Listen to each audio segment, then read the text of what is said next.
Doctor Irfan bag کی ایک نظم درد بھنور کے دیوانے عنوان ہے کے ساتھ حاضر ہے۔ ایک جھنا کا خاموشی کا گونجتا لہجہ، سالم شیشہ کرچی کرچی ریزہ ریزہ، سالم شیشہ کرچی کرچی ریزہ ریزہ، جذبے رقصاں غم کے گھنگرو، کرچی تلوے خون سے گونجے نقشے پا،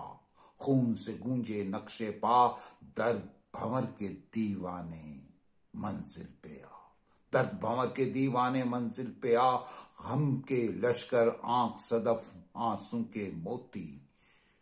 آنکھ صدف آنسوں کے موتی، کرنے کرنے اندھیروں کو چیر کے آ،